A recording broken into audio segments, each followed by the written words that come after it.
অৰুণাচল প্ৰদেশত অসমৰ মিচিং যুৱকক গুলিয়াই হত্যা। প্ৰভাস দলেৰ পাছত অৰুণাচলত হত্যাৰ বলি শংকৰ পেগু। অসম অৰুণাচল সংযোগী পথ অৱৰোধেৰে প্ৰতিবাদ মিচিং দল সংগঠনৰ।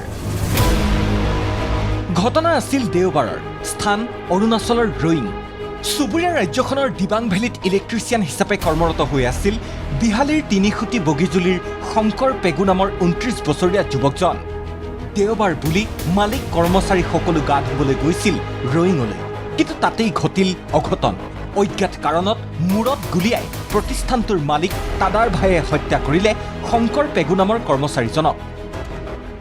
দেওবাৰ দিনা এনেই আমাৰ ছুটি থাকে, সেইকাৰণে গাত ধুব গৈছিলোঁ। আমি গাত ধোৱাৰ পিছত আমি দুজন ভোক লাগিছে, তেতিয়া আমি দুজন আহি গৈছিলোঁ। তেতিয়া তাত কি হৈছে কি নাই আমি গমেই পোৱা নাই। শনিবাৰে অসম আৰক্ষীৰ সহযোগত অৰুণাচল আৰক্ষীয়ে মৃতদেহ গতাই দিছে বিহালীৰ বগীজুলিৰ পৰিয়ালবৰ্গক। वहाँ में क्या हुआ क्या नहीं हुआ वो हम लोग को अभी तक इन्फॉर्मेशन नहीं मिला है, और वहाँ से क्या हो गया कि वो लोग गोली मार के मर्डर कर दिया। यहाँ से लेके जाने वाला जो मिहे तबाय, ऐसे तो इलेक्ट्रिक का काम है, ऐसे कुछ बोला। পিষ্টল সহ হত্যাকাৰী তাদাৰ ভায়ে অৰুণাচল আৰক্ষীৰ ওচৰত আত্মসমৰ্পণ কৰিছে যদিও এই নৃশংস ঘটনাক সহজভাৱে ল'ব পৰা নাই মিচিং দল সংগঠনে। কিয়নো বিগত 18 জুনতো ইটানগৰত তাই জন নামৰ এজন অৰুণাচলীয়ে মৰিয়াই হত্যা কৰিছিল প্ৰভাস দলে নামৰ 22 বছৰীয়া মিচিং যুৱকজনক। চুবুৰীয়া ৰাজ্যখনত এজনৰ পাছত আনজন অসমীয়া শ্ৰমিকক হত্যা কৰাৰ বিৰোধিতাৰে ৰাজপথত উত্তাল প্ৰতিবাদ TMPK, MMK আৰু TMMKৰ। কাৰণটো কি? আমাৰ মানুহ মৰিছে, অসমৰ মানুহ মৰিছে।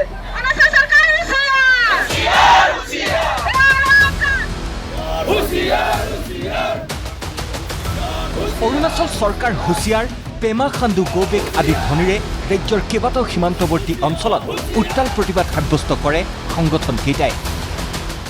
অৰুণাচলত কাম কৰিবলৈ গ'লে তাত মাৰধৰ কৰে, মাৰপিট কৰে, ড্ৰাইভাৰসকলক গাড়ীৰ পৰা টানি আনি এনেকৈ মাৰপিট কৰাৰ বহুত উদাহৰণ আছে।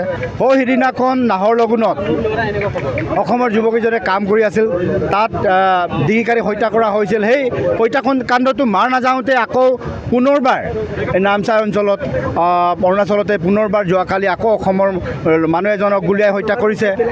অৰুণাচল চৰকাৰ কেতিয়াও অসমৰ মানুহক নিৰাপত্তা দিব নোৱাৰে। একাধিক স্থানত দীৰ্ঘ সময়ৰ বাবে অৱৰোধ কৰে অসম অৰুণাচল সংযোগী ৰাষ্ট্ৰীয় ঘাইপথ। এক মাহৰ ভিতৰত দুজনকৈ মিচিং যুৱক গুলীয়াই হত্যা কৰিছে, এজনৰ হাত ভাঙি দিছে। অৰুণাচল গভৰ্ণমেণ্টৰ মুখ্যমন্ত্ৰী পেমা খাণ্ডু ডাঙৰীয়াক আমি দাবী জনাইছো, হত্যাকাৰী ফাঁচি হ'ব লাগিব। এই ঘটনা যদি হৈ থাকে তেতিয়াহ'লে আমাৰ আন্দোলন আৰু তীব্ৰতৰ হ'ব। বিশ্বনাথ, গোগামুখ, গহপুৰ, জোনাই, লখিমপুৰ, ৰঙাপাৰা, শদিয়া, চিলাপথাৰ আদি সকলো অসম অৰুণাচল সীমান্তৱৰ্তী এলেকাত মিচিং দল সংগঠনে দীৰ্ঘ সময়ৰ বাবে বন্ধ কৰিলে অসম অৰুণাচল সংযোগী ৰাজপথ।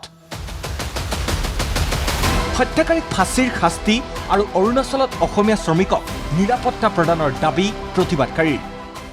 অসমৰ এজন যুৱকক হত্যাকাণ্ড দুজনকৈ যুৱকক হত্যা কৰিছে, এই ঘটনা যাতে পুনৰাবৃত্তি নহয়, নিৰাপত্তা সুনিশ্চিত কৰে। শংকৰ পেগু আৰু প্ৰভাস পেগুৰ যি হত্যাকাণ্ডৰ লগত জড়িত দুজন ব্যক্তিক ফাষ্ট ট্ৰেক আদালতৰ জৰিয়তে তেওঁলোকক ফাঁচি দিব লাগে।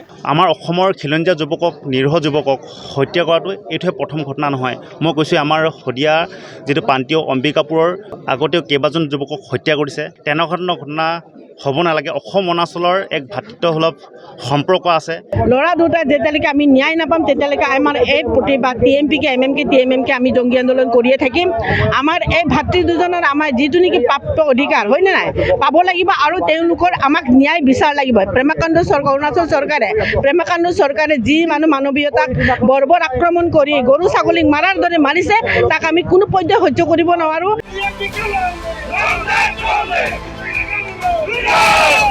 Bureau report ND24।